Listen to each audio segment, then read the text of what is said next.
muchas gracias a Curro y en general a todos los demás por la invitación a venir aquí. Llevamos mucho tiempo, evidentemente Poli mucho más. Yo llevo ya también bastante tiempo trabajando por aquí, sobre todo con anfibios. Y es verdad que a veces pues puede ser más desconexión, podemos a lo mejor mandar los permisos, vosotros los evaluáis, los aprobáis, no sé qué, pero luego ni acabáis sabiendo exactamente lo que estamos haciendo, y para nosotros es simplemente una gestión. Entonces, realmente creo que es una oportunidad muy buena para nosotros para poner en común el tipo de cosas que estamos haciendo y los resultados que tenemos hasta ahora. Bueno, pues en general hoy va a contaros sobre todo cosas de aspectos de la ecología de las larvas de anfibio. Vamos a hablar sobre todo únicamente de larvas hoy y cómo se relacionan con el medio natural, sobre todo con los riesgos a los que están expuestos frente a depredadores, frente al riesgo de desecación de las charcas, y también algunos de los mecanismos que hemos ido estudiando de cómo esos anfibios responden a esos riesgos. Los anfibios son linajes muy antiguos, muchos de ellos son linajes que llevan millones de años en la Tierra, son especies que están ahora mismo enormemente amenazadas. Es el grupo de vertebrados más amenazado del mundo, más que los felinos, más que las aves más raras, y el 43% de las especies de anfibios está en declive, ¿vale? Eso no quita para que son, como digo, linajes muy antiguos que llevan mucho tiempo aquí y, por tanto, si han persistido durante todo ese tiempo es que tienen una capacidad de responder, de adaptación y de respuestas, de ajustes fisiológicos, fenotípicos muy importantes al medio. Las amenazas a los anfibios están por todas partes. La más importante que siempre se plantea es la fragmentación y la destrucción de hábitat, la desecación de charcas, etcétera. Pero obviamente hay muchas otras, ¿sabéis? Enfermedades emergentes como la quitriomicosis, por supuesto las especies invasoras, los contaminantes. Los anfibios tienen una alta permeabilidad de la piel y absorben por la piel prácticamente todo, con lo cual a nivel de manipulación experimental es muy fácil porque puedes añadir sustancias al agua, hormonas, etcétera, e inmediatamente lo incorporan sin tener que inyectarlos ni nada, pero por desgracia en naturaleza también, cuando hay contaminantes, también lo incorporan muy rápidamente, ¿no? Los anfibios son enormemente diversos en sus modos reproductivos. En distintas partes del planeta se reproducen de todo tipo de formas. Hay algunas especies que ya no tienen forma larvaria, que no tienen renacuajo. Se desarrollan de muchos tipos, de muchas maneras, pero el modo reproductivo ancestral y que aún sigue siendo mayoritario en anfibios es este que todos conocemos, ¿no? De unos adultos que van a un medio acuático. En estas latitudes generalmente son charcas temporales o permanentes y ponen huevos acuáticos. ¿Veis aquí bien o estoy yo en medio? No sé muy bien dónde colocarme. Ponen huevos acuáticos que eclosionan en larvas que van alimentándose, generalmente son detritívoras, herbívoras, y acaban completando la metamorfosis, metamorfosean como un sapito, una ranita o una salamandra pequeña, y cierran su ciclo en tierra, ¿no? Entonces, como digo, en el medio natural, en estas latitudes, generalmente los medios más frecuentes son de charcas temporales y, sobre todo, en Doñana, pues contamos con un elevado número de cuerpos de agua de este tipo. Los cuerpos de agua permanentes tienden a ser más abundantes en depredadores y generalmente son más evitados por los anfibios, ¿no? Los anfibios son consumidores primarios muy importantes, ¿vale? Generalmente consumen muchas algas, consumen perifitón y consumen algunos, sobre todo, grandes cantidades de macrófitos. Las redes tróficas, eso sobre todo los anuros, los sapos y ranas, los anfibios sin cola, ¿no? Los urodelos, salamandras, tritones, etcétera, generalmente consumen grandes cantidades de zooplancton, son más bien carnívoros. Y, por tanto, en las charcas temporales se van a establecer una serie de relaciones tróficas, tanto con zooplancton como con el fitoplancton, como con macrófitos. Y de alguna manera, el papel funcional de los anfibios en esas redes tróficas, pues ha sido curiosamente de los aspectos menos estudiados dentro de la biología de anfibios. Quedan, por tanto, muchas cuestiones que responder en ese aspecto. Y no solo eso, sino que además nos interesa saber en un contexto en el que la depredación y la competencia con otras especies pueda alterar esas relaciones tróficas de los anfibios con los otros elementos de la comunidad. Es decir, por ejemplo, ¿qué ocurre cuando entra un depredador en esa charca? Los anfibios siguen comiendo lo mismo porque muchas veces tienen respuestas comportamentales diferentes, entonces es posible que pasen a explotar otra parte de la red trófica. ¿Qué pasa cuando aumentamos la competencia por densidad de algunas de las especies? Es decir, ¿cómo de rígida es esa relación trófica con otras partes de la red?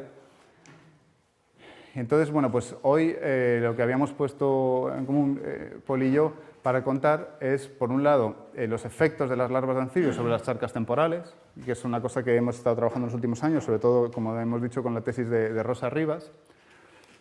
Luego voy a contar también qué tipo de respuestas tienen los anfibios a los riesgos de desecación de la charca y a la presencia de depredadores, que son quizás los dos riesgos más importantes a los que se ven expuestos los renacuajos.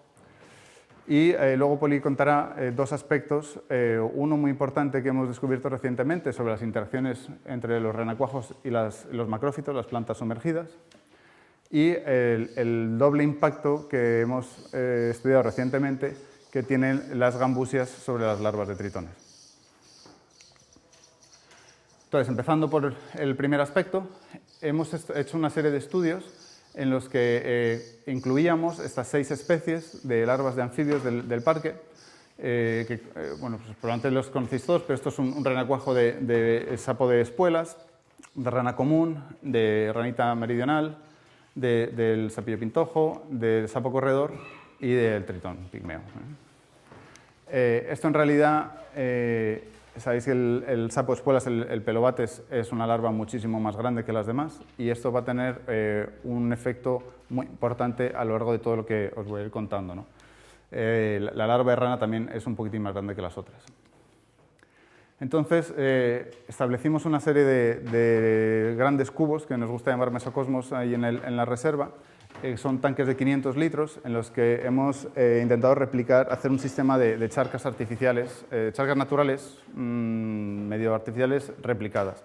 Entonces, lo que hemos hecho ha sido en cada uno de esos tanques añadir arena y sedimento de diferentes lagunas mezcladas, de manera que fuera homogéneo y que eso permitiera que emergieran por las semillas del banco de semillas del banco de sedimento, saliera vegetación natural de laguna y además salieran, a partir de las formas de resistencia del zooplancton, se formara el zooplancton, ¿no? De manera que teníamos un sistema de 96 charcas replicadas, relativamente homogéneas, en las que poder empezar a hacer manipulaciones y hacer experimentos, ¿no?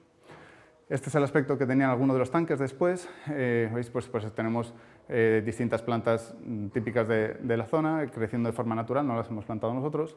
Y lo que teníamos ahí a veces flotando eran cubitos agujereados por abajo y con una botella a modo de flotador para que no se hunda, en las que podíamos introducir o no introducir depredadores, ¿vale? Porque a veces hemos manipulado los depredadores simplemente soltándolos en el tanque, permitiendo que comieran renacuajos, pero a veces simplemente queríamos tener la presencia del depredador ahí para que de alguna manera diera olor y los renacuajos lo detectaran y ver cuáles eran las respuestas de los renacuajos sin permitir que se los comieran, ¿no? Perdón, y esta es Rosa Rivas, que no sé cuántos la hayáis llegado a conocer, pero ha pasado bastante tiempo en el parque trabajando en este sistema, ¿no? Entonces, algunas de las primeras cosas que empezamos a plantearnos fue intentar comparar qué pasa con una charca en la que no tiene anfibios, añadir una serie de larvas de las especies que os he mostrado ahí a una baja densidad y aumentar también esa misma, multiplicar por 3 la densidad que habíamos puesto considerado baja, también a base de todos los datos que habíamos ido acumulando, sobre todo Poli, a lo largo del tiempo, de qué constituye una alta densidad y una baja densidad larvaria. Y, por tanto, teníamos estos 3 tratamientos replicados 12 veces. Luego, además, hemos añadido un tratamiento, sabiendo a priori que el pelobates, la larva de sapo de espuelas, es una larva tan grande y que puede tener un efecto muy asimétrico con respecto de las demás larvas, quisimos hacer este mismo tratamiento de baja densidad, pero además excluyendo pelobates, en ausencia de pelobates. Nos metimos también a intentar estudiar el efecto de los depredadores nativos usando larvas de dietícidos, de larvas de escarabajos acuáticos, y el cangrejo rojo americano. Y además lo hacíamos de dos maneras diferentes. Como os he contado, en algunos casos soltábamos los depredadores libres por el tanque, que teníamos, creo que eran 2 ditiscos o bien un solo cangrejo en un tanque de 500 litros. ¿Vale? Y también teníamos los tratamientos en que teníamos a los depredadores enjaulados, simplemente para que ellos digamos, asustaran a los renacuajos respondieran comportamentalmente, etcétera, pero sin permitir que hubiera un efecto de densidad que fueran eliminando renacuajos. Entonces, este es el tipo de cosas que estuvimos mirando. Lo primero era mirar la supervivencia de los anfibios, al cabo, a medida que van metamorfoseando, cuáles han sobrevivido. Unas variables muy importantes en anfibios son cuánto tiempo tardan en alcanzar la metamorfosis y qué peso tienen en metamorfosis. ¿Por qué el peso de metamorfosis es importante? Porque es la variable que determina la supervivencia durante la fase terrestre. Cuanto más pequeño es un metamórfico, aunque hayan llegado a sobrevivir en la fase larvaria, menor es su probabilidad de supervivencia hasta la primera reproducción. Entonces, esa es una variable que en anfibios es realmente importante. Estuvimos mirando también cambios en la fisicoquímica del agua. Hicimos una medida de clorofila A, que es una medida un poco grosera, pero es indirecta, de la cantidad de fitoplancton. Y miramos la diversidad y composición del zooplancton también, la biomasa de plantas, al final del experimento, y luego dejamos que se secara durante el verano y reinundamos los tanques sin añadir anfibios ni depredadores de ningún tipo para ver posibles efectos al siguiente ciclo hidrológico. Y miramos también en tejido de anfibios, en el tejido muscular, hicimos una serie de determinaciones de isótopos estables para ver diferencias en nicho trófico. Entonces, lo primero que nos encontramos es que tanto la competencia como la depredación disminuyeron la supervivencia de anfibios. Tenemos aquí supervivencia, entonces a baja densidad la supervivencia era razonablemente alta, a alta densidad larvaria la supervivencia bajaba, es decir, la competencia era importante. Fijaros que en ausencia de pelobates la supervivencia es casi mayor, de hecho, que en baja densidad, es decir, que este efecto de competencia está básicamente mediado por pelobates. Pelobates, como digo, es una larva enorme y tiene un efecto muy grande sobre las otras especies. Cuando dejábamos libres depredadores nativos, pues estos reducían la supervivencia, como es natural, y el efecto del cangrejo rojo era más importante que el de los depredadores nativos que habíamos utilizado. Entonces nos encontramos que los anfibios afectaban a la fisicoquímica del agua. Tenemos que, incluso a baja densidad, aumentaban un poco la turbidez y la conductividad y el amonio en el agua, un poco removían los nutrientes. Esta es una foto de un tanque que no tenía anfibios y esta es una foto de un tanque que contenía anfibios a baja densidad. Esta es una foto de un tanque con anfibios a alta densidad, veis que la turbidez es bastante mayor y la cantidad de macrófitos también ha ido reduciendo. Y nos encontramos que aumenta bastante la cantidad de clorofila. Aumenta la turbidez y aumenta la cantidad de algas en el agua. Cuando eliminamos el pelobates, cuando tenemos tratamientos en los que no habíamos introducido larvas de sapo de espuelas, encontramos que la turbidez no es diferente de la ausencia de anfibios. Básicamente, es decir, que las otras larvas de anfibios no están teniendo ese efecto de incremento de turbidez. De nuevo, es el pelobates el que tiene la mayor parte del efecto. Nos encontramos también que los anfibios alteraban la composición del zooplancton. Miramos en ausencia de anfibios, teníamos un predominio de cladóceros muy claro, que ya a baja densidad de anfibios se revertía y a alta densidad de anfibios se produce un cambio de la comunidad de zooplancton hacia un predominio de copépodos. De nuevo, este efecto desaparece cuando lo que hacemos es excluir el sapo de espuelas. De nuevo, este efecto es atribuible en exclusiva a los sapos de espuelas. Simplemente aquí lo que nos encontramos era la única diferencia con el control sin anfibios era que aparentemente aumentaba un poco los ostrácodos, que la verdad a día de hoy sigo sin saber muy bien cómo interpretar. Nos encontramos también con que los anfibios en su conjunto parecían reducir mucho la biomasa de macrófitos en los tanques. Estaban comiendo muchísima planta. Estas son fotos en algunos de los tanques que vemos los ranúnculus y los pelobates estaban comiendo mucho. Nos encontramos que la biomasa de macrófitos disminuye en baja densidad, disminuye muy notablemente cuando tenemos alta densidad larvaria, ¿vale? Y cuando no tenemos, cuando quitamos los pelobates, nos encontramos que no solo hay tanta planta como el control, sino que en realidad hay más plantas incluso que en los tanques en que no hay anfibios. Eso era claro, era consistente y nos hizo pensar que es posible que el resto de los renacuajos, de las larvas de anuros, de las otras especies de sapos y ranas, tuvieran en realidad un efecto positivo sobre las plantas. ¿Cuál podría ser ese efecto? Podría ser un efecto en el que estén ramoneando sobre el perifitón que cubre las hojas de los macrófitos y que realmente estén teniendo un efecto de limpieza o casi de mantenimiento de los macrófitos, ¿no? A excepción del pelobates, que tiene un impacto de herbivoría muy grande, parece que las demás especies tengan un efecto favorable sobre los macrófitos. Nos medimos luego a hacer, como os he contado, un análisis isotópico de nicho trófico. Cogimos diferentes larvas de diferentes especies y medimos también tanto nitrógeno como carbono, y las medimos también en sus posibles fuentes, tanto en sedimento como en fitoplancton, en el zoo y en 4 especies de macrófitos, ¿no? Esto lo hicimos en el laboratorio de isótopos estables de la estación biológica y, como os digo, medimos carbono y nitrógeno.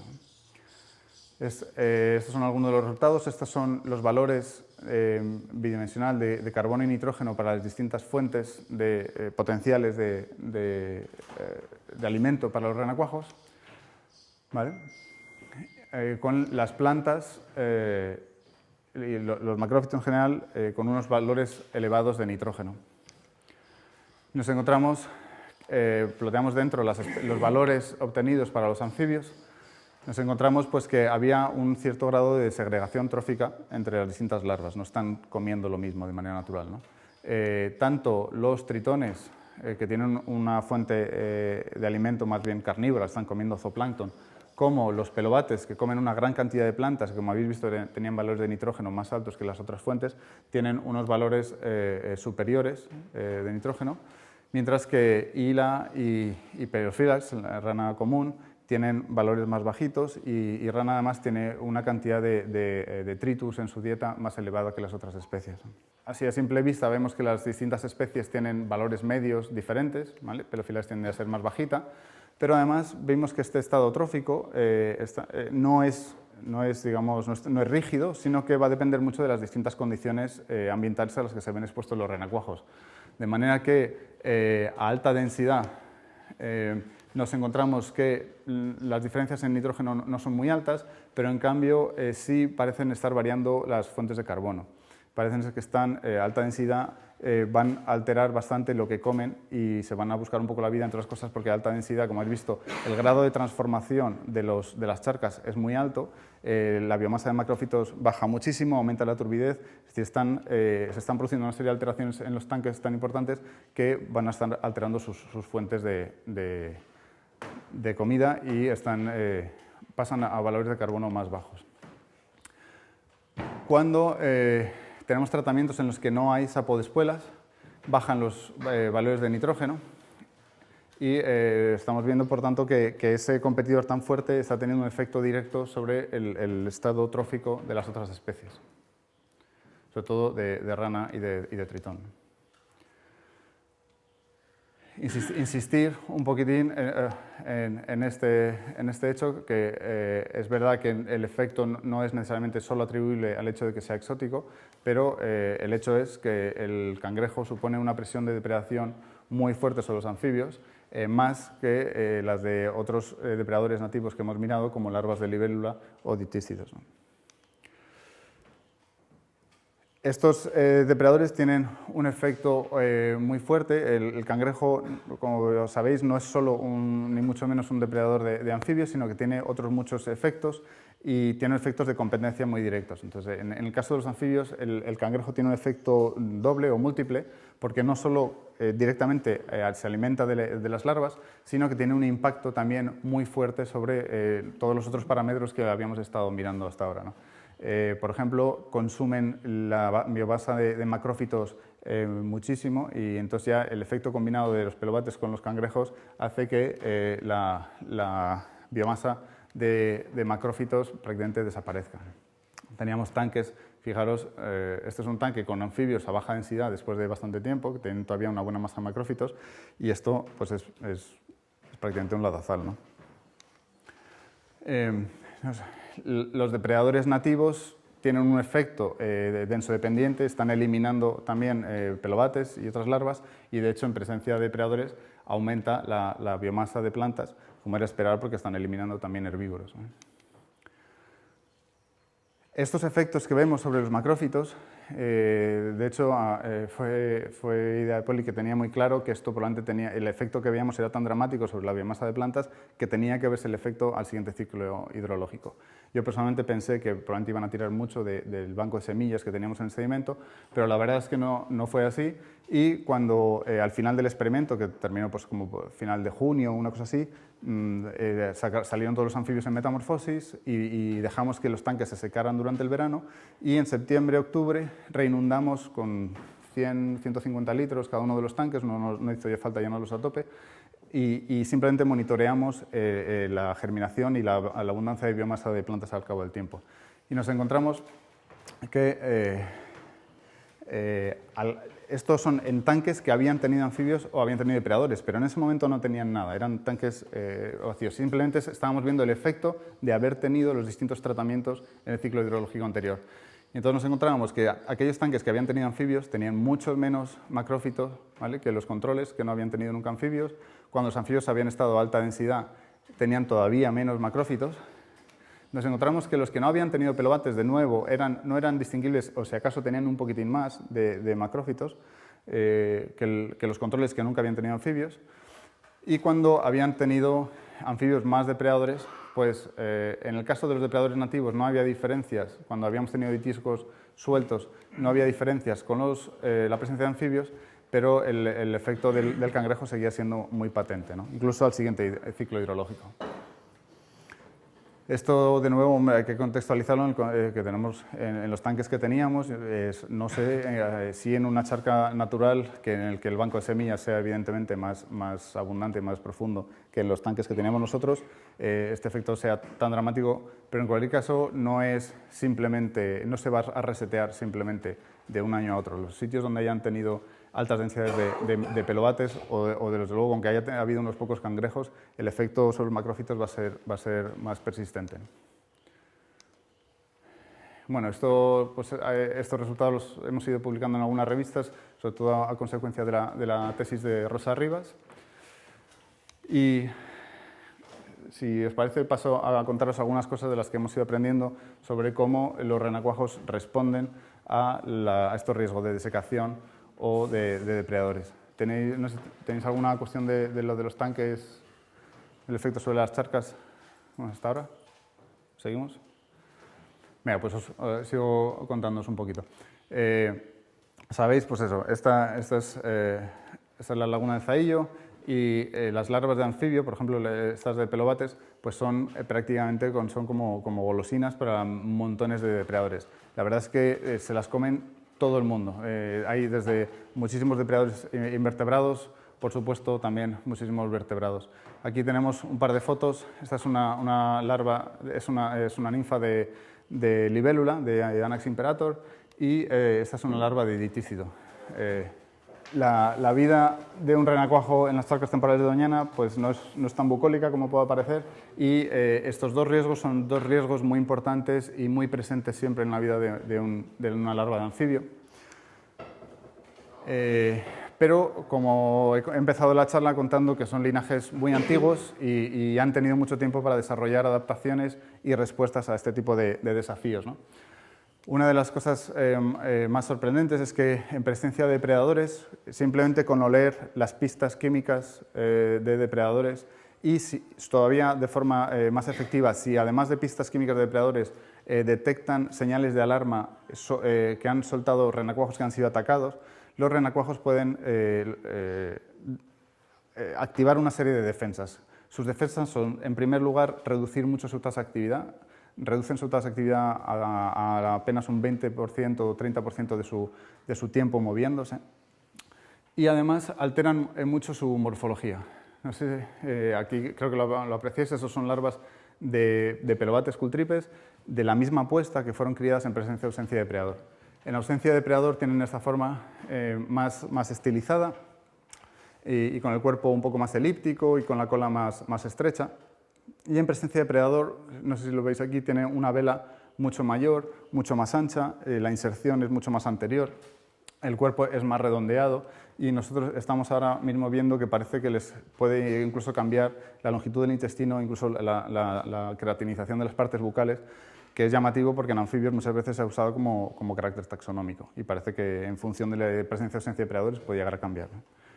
Entonces, obviamente rebajar la tasa de actividad es bastante intuitivo cómo funciona porque la mayor parte de estos depredadores son más de emboscada, van a estar quietos, van a estar esperando que algo se mueva por delante y van a atacar, con lo cual rebajar su tasa de actividad es muy efectivo. Unos investigadores estadounidenses hicieron un experimento con otras ranas americanas muy divertido en el cual anestesiaban algunos renacuajos y veían cómo renacuajos anestesiados de hecho sobrevivían mejor que renacuajos despiertos y moviéndose, ¿vale? O sea que realmente rebajar la tasa de actividad es muy eficaz con este tipo de depredadores. Puede no serlo así con depredadores más visuales, pues tipo peces o incluso culebras así, ¿no? El otro riesgo importante en desecación, pues obviamente lo que hacen los anfibios es intentar acelerar su desarrollo para salir en metamorfosis antes de que se seque la charca, ¿vale? Entonces, el completar su ciclo hasta un sapito, pues lo que hacen es acortarlo. Eso, ¿cuál va a ser la consecuencia inmediata? Pues que evidentemente no pueden crecer a alcanzar una talla de metamorfosis tan grande como si tuvieran más tiempo para crecer, con lo cual metamorfosean en menos tiempo, pero salen más pequeños. El análisis de la forma de estos renacuajos que os he enseñado antes frente a depredadores o frente a baja de agua, etc., lo estamos haciendo mediante una aproximación de morfometría geométrica y se llaman landmarks, son todos estos puntitos con los que intentamos capturar la forma. Pero para el resto de la charla, en general, lo que vamos simplemente a centrar a ver el alto de la cola, que es un marcador es menos informativo, pero es más inmediato y más visual. En presencia de depredadores van a tener el ancho de la cola de la vela esa mucho más alto y la cola más cortita, mientras que en ausencia de depredador van a ser mucho más estilizados con la cola más estrecha, ¿vale? Este reconocimiento que digo de depredadores les va mucho la vida en ello. Hemos visto que muchas veces las charcas pueden no ser tan cristalinas y además muchas veces la actividad de estos animales es nocturna, con lo cual el estar pendientes de lo que se llama la quemosfera, el conjunto de estímulos químicos que puede haber en una charca es muy importante y se está estudiando, no nosotros, pero hay otros grupos, hay en concreto 2 grupos en el mundo que están intentando estudiar estas pistas químicas de qué son, qué tipo de moléculas son. Parece que tiene un componente proteico importante. Y cuando me empecé a trabajar con Poli, ella me llamó la atención sobre el hecho de que algunas de las charcas de Doñana, cuando se llenan y durante un periodo alcanzan pHs muy bajos, son muy ácidas. Y eso inmediatamente nos hizo pensar si en casos de esa acidez del agua podrían estar desnaturalizando en parte algunas de estas sustancias proteicas que ellos usen de pista y de manera que eso interfiriera su capacidad de reconocimiento. Entonces hicimos un experimento en el que exponíamos a larvas de pelobates a presencia o ausencia de depredadores y lo hicimos en 2 condiciones de pH bastante extremas, en agua neutra y en agua bastante ácida, ¿no? Esto además supone un desafío para las larvas porque nos encontramos que tienen que responder a un depredador en unas condiciones que pueden ser ya fisiológicamente un poco forzadas, un poco de estrés. Fijaos que nos encontramos que esta capacidad de detectar a los depredadores es bastante robusta y que incluso en condiciones de pH 4, que es un agua bastante ácida para los anfibios, encontramos que respondían perfectamente al depredador. Este es el alto relativo de la cola, ¿vale? Simplemente he medido el ancho de la cola y lo he dividido por la longitud total del renacuajo, que es a nivel morfológico es una medida un poco grosera, pero en cambio es muy intuitiva de si están respondiendo o no al depredador. Y vemos cómo en presencia del depredador, que es la barra negra, tiene una cola mucho más alta, ¿vale? Eso es tanto así en pH 4 como en pH 7, y además la diferencia entre los dos es muy parecida. Lo cual nos está diciendo que incluso en agua ácida están detectando eso. Entonces, nos quedamos también muy a gusto porque bueno, parece que es un sistema muy antiguo, muy robusto y que los renacuajos, cuando hay un depredador, lo detectan casi en cualquier circunstancia. Fijaros que esto no es baladí porque nos encontramos que la hormona, la corticosterona, es un glucocorticoide que los anfibios, que es la hormona principal de estrés, de respuestas antiestrés en anfibios, que es un poco el equivalente al cortisol en mamíferos,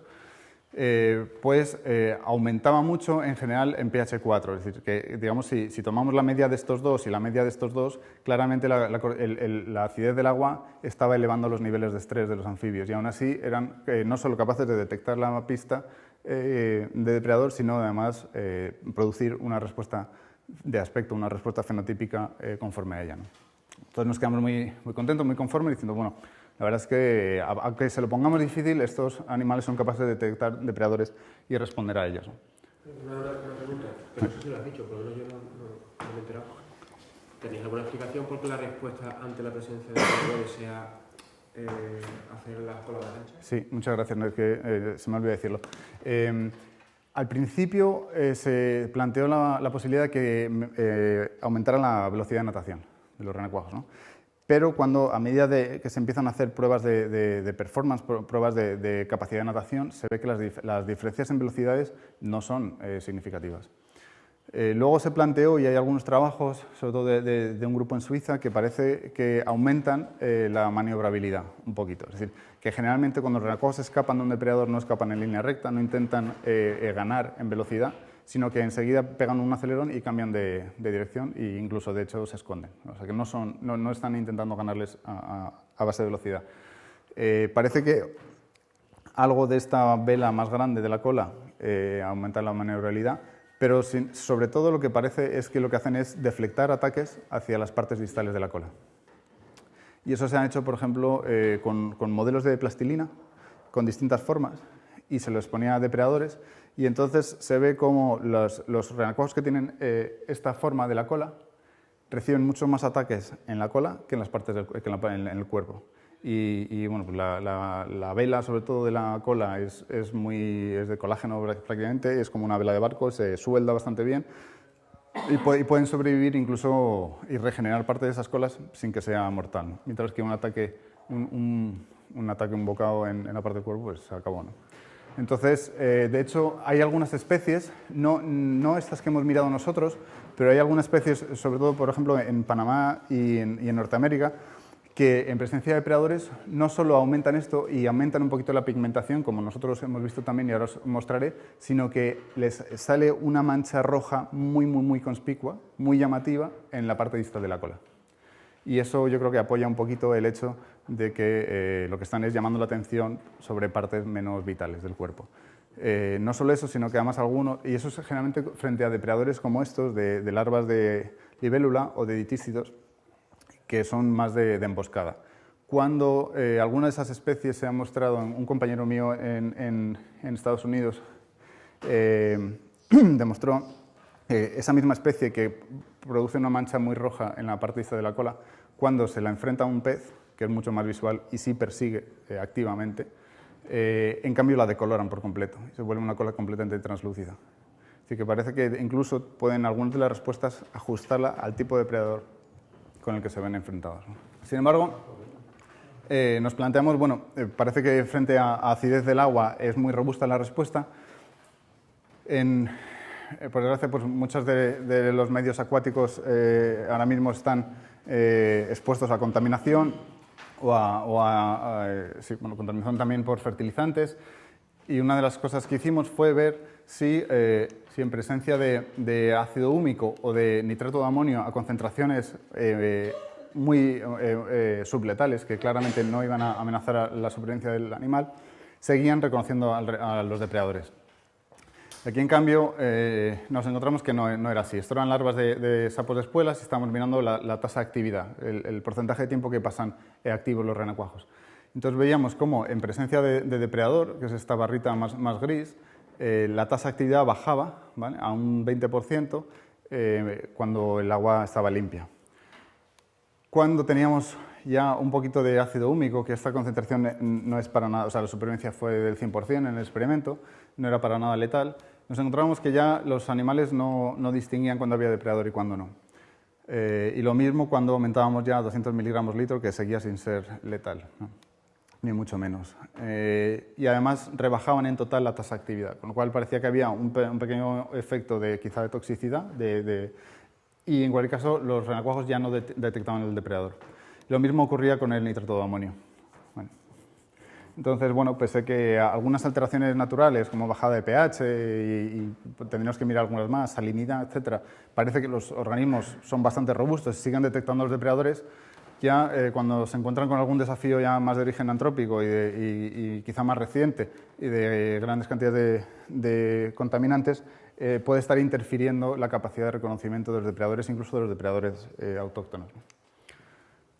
Esa fue la siguiente pregunta que nos hicimos, Paul y yo, fue ¿qué pasa cuando los depredadores con los que se enfrentan no son depredadores con los que no tienen una historia evolutiva común, con los que no tienen una experiencia, digamos, evolutiva, ¿no? Entonces, en el caso concreto de Doñana, ¿qué pasa cuando los enfrentamos al cangrejo? Tomamos larvas de rana común, de Pelophylax perezi, y las expusimos a presencia de libélulas y de cangrejo. Además, como os he contado, no solo prestan atención al olor de los depredadores, sino a las posibles señales de alarma, que químicamente no sabemos lo que son, pero sabemos que cuando un renacuajo es atacado, suelta algo por la piel, exuda algo por la piel, que los otros renacuajos reconocen como señales de alarma, ¿vale? De hecho, tú puedes anestesiar un renacuajo y punzarlo o matarlo y poner parte de ese agua a otro renacuajo e inmediatamente rebaja su tasa de actividad, pero es en segundos. O sea que también algo que exudan por la piel cuando son atacados da una señal de alarma. Entonces, la unión de las dos cosas, de presencia de olor químico de depredador y de señales de alarma, redujeron mucho la tasa de actividad, ¿vale? Esta es la tasa de actividad del renacuajo control, digamos, en la ausencia de depredador. Cuando tenía larvas de libélula, bajaba mucho la tasa de actividad. Cuando las larvas de libélula estaban siendo alimentadas con renacuajos también de la misma especie, Pelophylax, también se mantenía muy baja, ¿vale? En cambio, en presencia de cangrejo, la tasa de actividad no era diferente del control, no la alteraban, y solo cuando el cangrejo estaba alimentándose de renacuajos, es decir, al menos había señales de alarma en el agua, parecía que había una pequeña bajada, aunque estaba un poco entre las dos, ¿vale? Veis que pongo ahí AB, quiere decir que no es diferente ni de A ni de B, está un poco ahí a medio caballo. Tenemos, en cuanto a la altura de la cola y a la pigmentación, veis que en presencia de... Y estos son animales criados en laboratorio que nunca llegan a alcanzar el grado de pigmentación que tienen los renacuajos realmente en campo, porque estamos ahí con pienso y con una monodieta. Pero sí, si os fijáis, veis que estos animales están un poco más pigmentados la cola que los controles. Entonces, en presencia de depredadores, no solo aumentaba un poco el alto de la cola, sino que aumentaba su grado de pigmentación. No era el caso cuando teníamos cangrejo, ni siquiera cuando el cangrejo estaba siendo alimentado por libélulas, ¿vale? Perdón, por renacuajos. Con lo cual, esto nos hizo pensar que realmente no estaban detectando el cangrejo. Hicimos algunos experimentos parecidos con sapo de espuelas. El diseño de este es idéntico.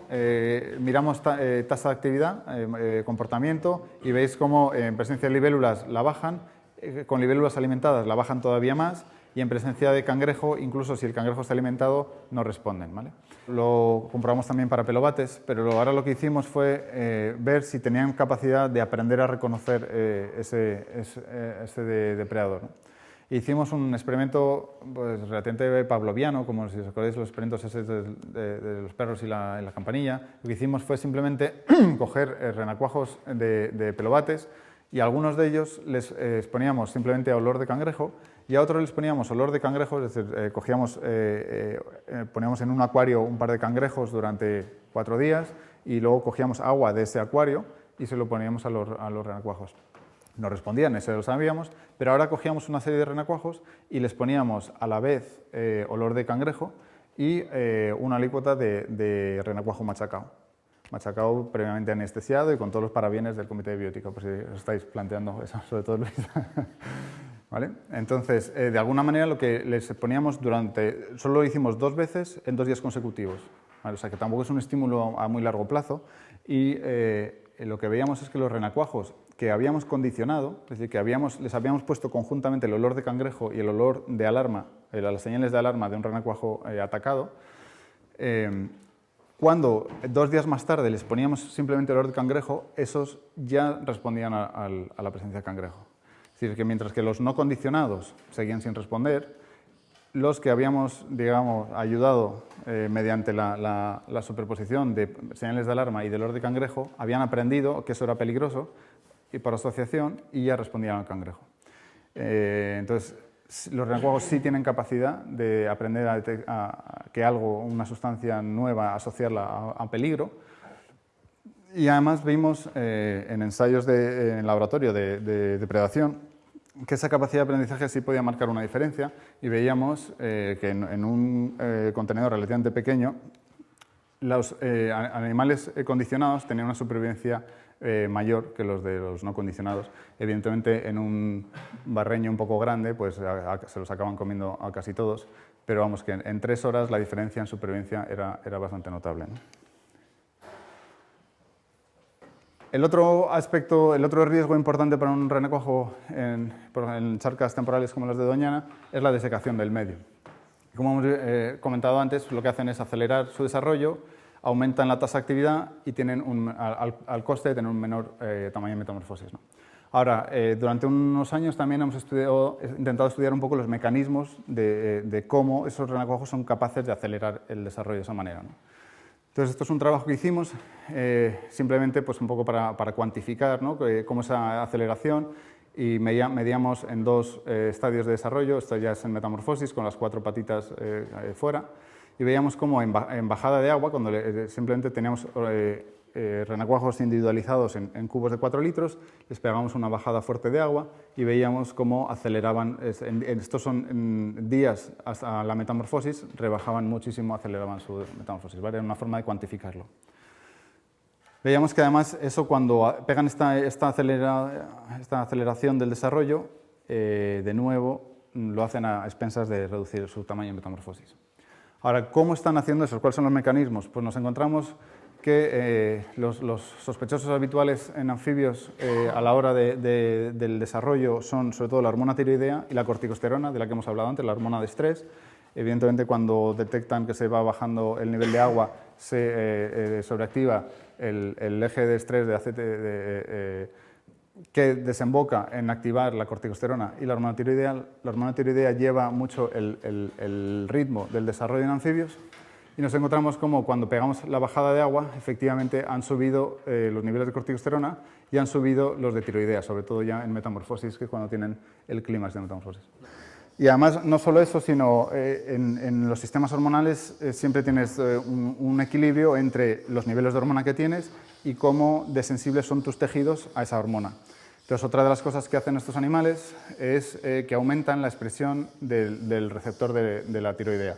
Entonces, el gen que codifica para este receptor está sobreexpresado y por PCR cuantitativa lo medimos en renacuajos que habíamos expuesto a bajada de agua, y entonces eso hace que sus tejidos sean más sensibles, es decir, que para una misma concentración de hormona que nosotros les diéramos, esos metamorfosearían más deprisa independientemente del nivel de hormona, ¿vale? Entonces están haciendo las 2 cosas, suben la hormona y suben la sensibilidad de los tejidos a esa hormona. Claro, ¿qué pasa? Que la aceleración del desarrollo tiene un coste energético muy alto, no es gratis ir tan rápido. Y si aquí veis, igual que muchos estaréis acostumbrados a ver la grasa en las aves antes y después del paso migratorio, etc., estos son juveniles sacrificados y diseccionados después de metamorfosis, y estos son juveniles controles que han estado con comida ad libitum en un cubo de agua con agua constante. Y estos son animales que se han visto obligados a acelerar el desarrollo, y esto que tenemos aquí marcado son los cuerpos grasos. Entonces, como veis, los cuerpos grasos en condiciones control son abundantes, son grandes, eso les va a permitir salir en metamorfosis grandes y con una buena reserva y pasar todo el verano probablemente enterrados y una alta probabilidad de supervivencia. Cuando han tenido que acelerar mucho, se han consumido esas reservas energéticas y eso compromete un poco su supervivencia luego en tierra. Además, sabéis que muchas veces cuando se sobreactiva el metabolismo se producen moléculas oxidativas y esto es así también durante la aceleración del desarrollo. Eso es un precio que pagan también de elevar tantísimo su metabolismo. A mayor aceleración del desarrollo estamos viendo que aumenta mucho la actividad de enzimas antioxidantes como la catalasa o la superóxido dismutasa.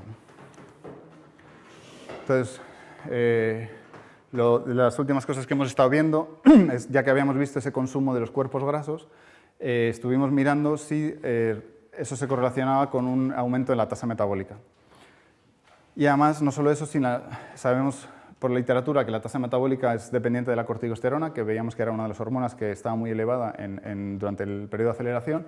Entonces hicimos un experimento bastante sencillo en el que teníamos, como siempre, controles con alto nivel de agua, renacuajos en los que les habíamos pegado un bajón de agua, pero luego quisimos ver si en condiciones de agua constante, si le añadíamos corticosterona, qué pasaba con la tasa metabólica, es decir, si estuviéramos simulando fisiológicamente o a nivel hormonal el mismo efecto que si estuviéramos bajando el agua.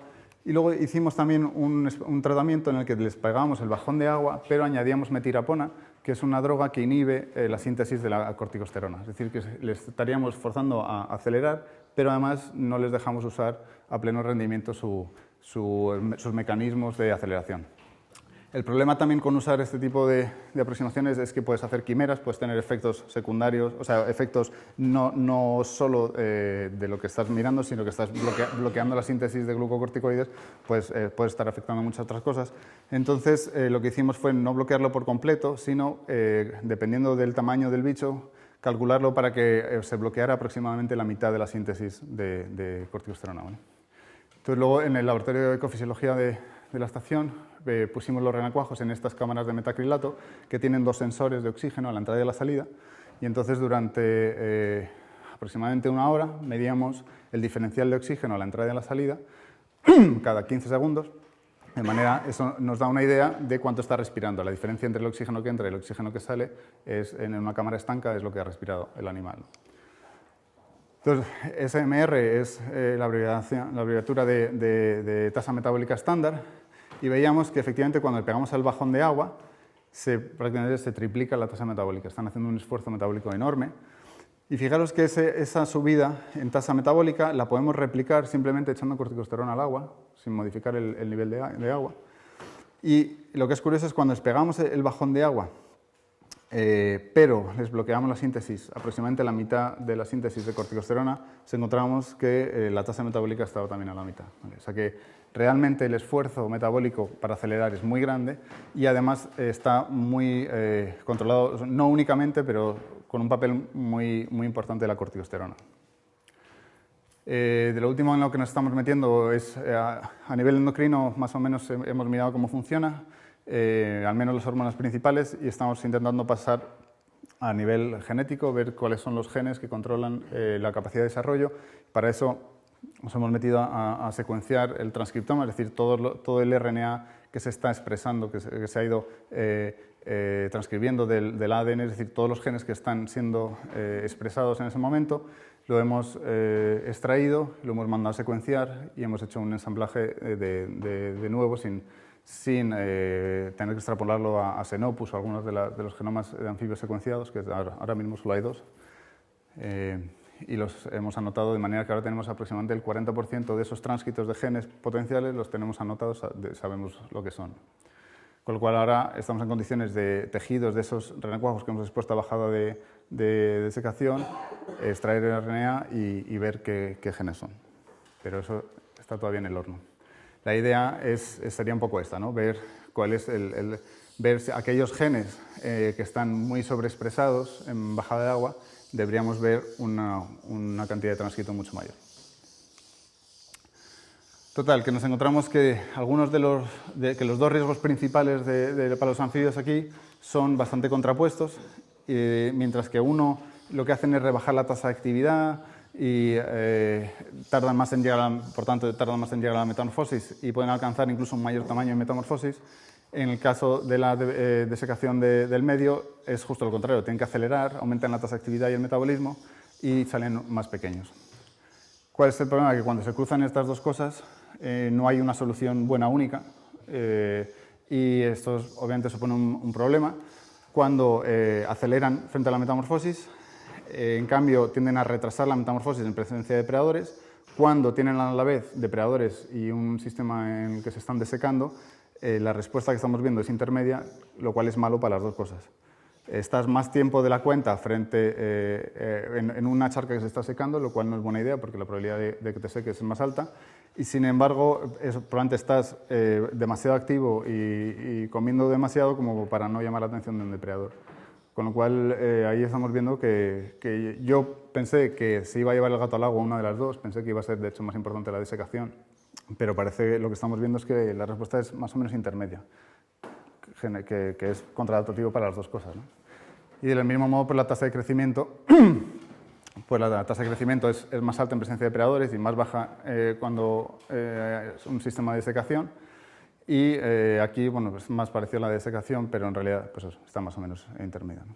Entonces, esto es un problema para los renacuajos. Cuando estos dos peligros se alinean, les van mal dadas.